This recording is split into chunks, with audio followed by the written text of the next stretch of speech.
On fait tous des erreurs dans l'éducation de nos chiens, mais je pense que celle-là, c'est probablement l'une des pires parce qu'elle peut avoir un vrai impact sur la manière globale d'apprendre de nos chiens. Et si on fait cette erreur, notre chien, il risque simplement de ne plus nous obéir, sauf si on doit le supplier, sauf si on doit marchander son éducation. Et la dernière chose qu'on veut, c'est que notre chien nous marchande son éducation, son attention et sa capacité d'obéissance. Donc dans cette vidéo, on va voir ensemble l'erreur principale que vous pouvez faire dans l'éducation de votre chien. Comment est-ce que vous pouvez contourner ce problème, contourner cette erreur et régler ce problème si vous faites partie des personnes qui malheureusement sont tombées dans le piège. Le concept qu'on va voir ensemble, je le vois trop peu sur internet et pourtant je pense qu'il peut changer la vie de nos chiens et tout ça c'est lié à notre manière de récompenser notre chien et notamment l'utilisation des friandises qui sont souvent controversées, qui sont très utiles mais qu'il faut utiliser de la bonne manière. Donc c'est parti, on part en balade et on va voir ça ensemble. Et cette erreur qu'on fait souvent dans la gestion des nourritures, c'est le fait d'en donner beaucoup trop à notre chien lorsqu'on veut le faire obéir. À chaque fois qu'il obéit, qu'il répond positivement, on lui donne une friandise. Et la problématique de ça, c'est que notre chien, il commence à être conditionné à l'importance des friandises. Mia, tu l'as ?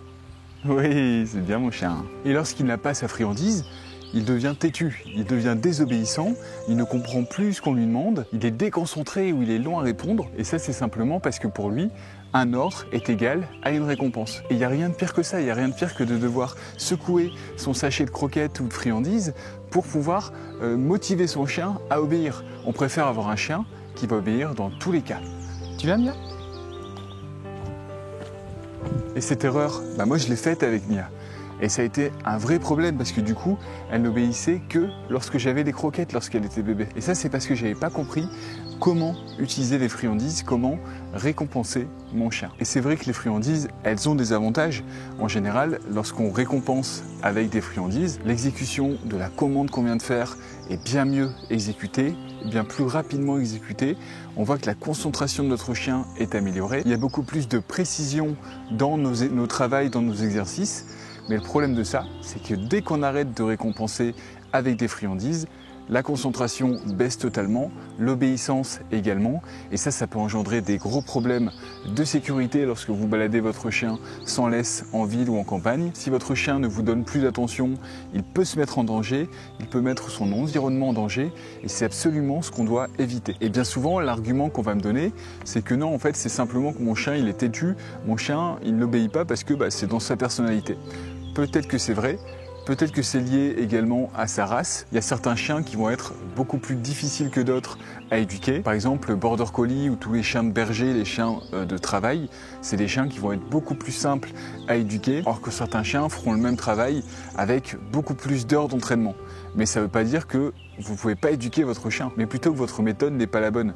D'ailleurs, si vous voulez savoir quel chien est le plus adapté à votre personnalité, à vos besoins, à votre style de vie, j'ai fait un quiz qui est disponible dans la description de cette vidéo et qui a pour but de vous guider sur le choix du chien qui est le plus adapté à vous, à votre style de vie. C'est disponible en description de la vidéo et en quelques minutes, ça pourrait déjà vous éclairer sur le sujet. Et lorsqu'on utilise la mauvaise méthode, ça va nous créer probablement de la frustration, de l'incompréhension, peut-être une perte de connexion avec notre chien. Vous voyez le cercle vicieux que ça peut créer, c'est hyper frustrant parce qu'on voudrait que notre chien, il ait un niveau d'obéissance suffisant pour pouvoir évoluer dans tous les environnements sans le mettre en danger, sans avoir besoin de le supplier, sans avoir besoin de crier ou de tendre le paquet de croquettes pour l'attirer et le faire venir vers nous. Ce qu'on veut, c'est un chien qui est équilibré, avec qui on a une vraie connexion, qui comprend ce qu'on lui demande, parce que ça fluidifie nos interactions et ça augmente la connexion qu'on a l'un envers l'autre. Pour moi, il n'y a rien de pire que de devoir donner à chaque fois une friandise pour être écouté. Et ça me fait penser aux personnes qui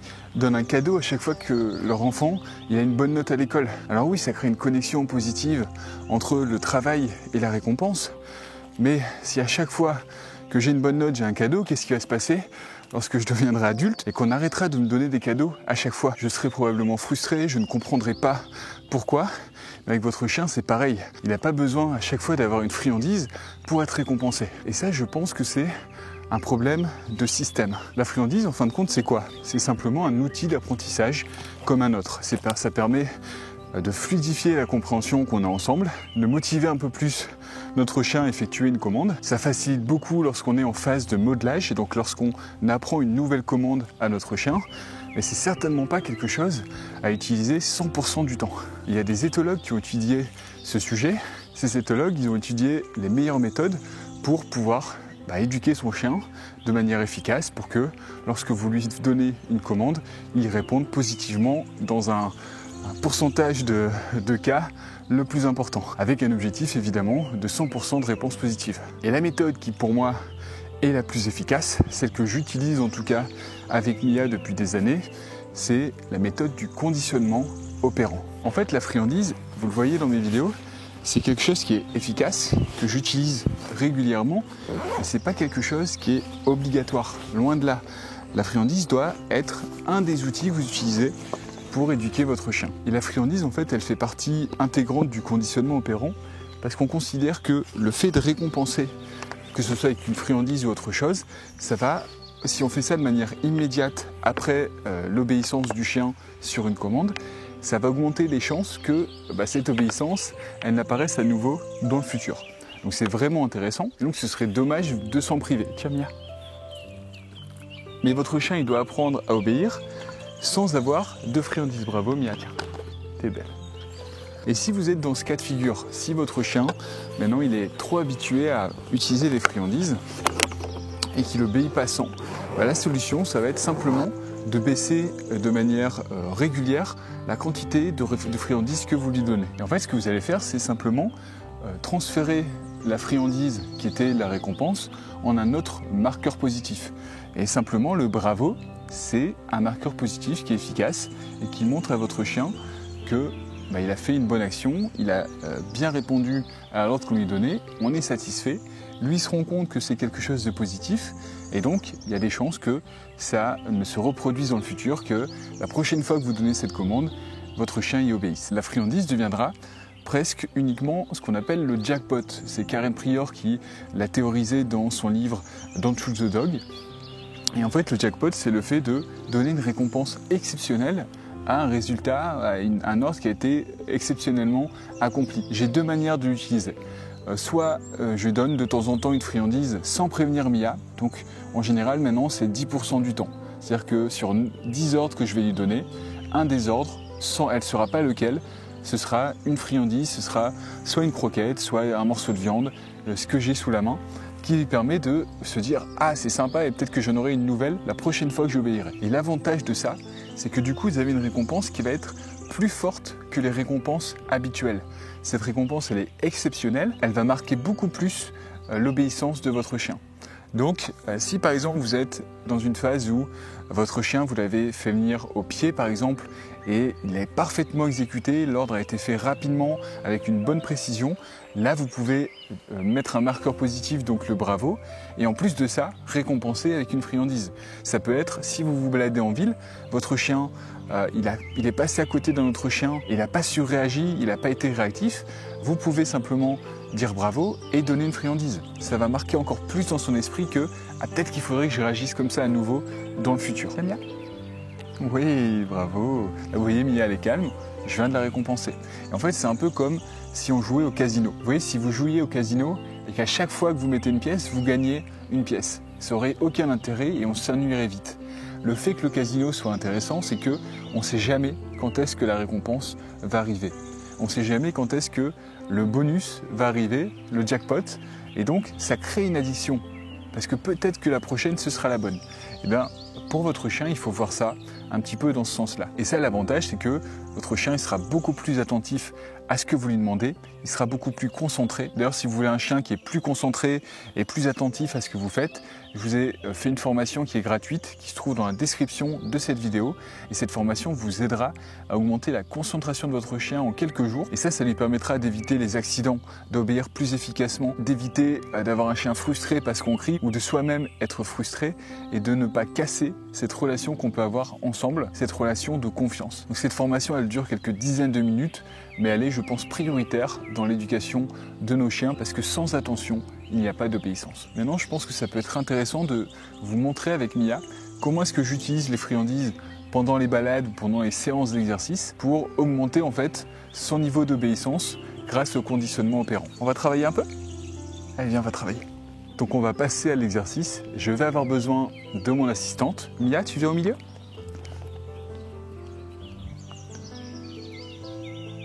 Très bien. Et là, vous voyez, je récompense avec une friandise. L'erreur à faire, c'est que je récompense à chaque fois que Mia m'obéit. Là, il y aura un vrai souci parce que je créerai cette habitude. Mia ne m'obéirait ensuite que lorsque je récompense avec une friandise. C'est pas ce que je veux. Ce que je veux, c'est que, en fait, mes commandes fonctionnent dans tous les cas et que je puisse récompenser de manière diversifiée Mia. Donc, ce que je peux faire, c'est par exemple dire à Mia, Mia, tu recules? C'est bien. Tu recules? Oui, recule. Bravo, assis. Et vous voyez, elle a obéi sans que j'ai besoin de donner une friandise. Ce que j'utilise, c'est bravo ou c'est bien, des marqueurs positifs qui lui montrent qu'elle a bien obéi. Mia, tu fais la belle? Oui. Coucher? C'est bien. Là, vous voyez, elle n'est pas frustrée parce que je ne la récompense pas avec une friandise. Et ce que je peux faire, c'est me dire, je vais lui donner un ordre un peu plus difficile que d'habitude. Et celui-là, s'il est bien fait, je vais le récompenser. Et par exemple, je peux lui demander de me faire la commande bisous. Ça fait longtemps qu'on ne l'a pas fait. Et si elle réagit vite, elle sera récompensée. Mia, bisous.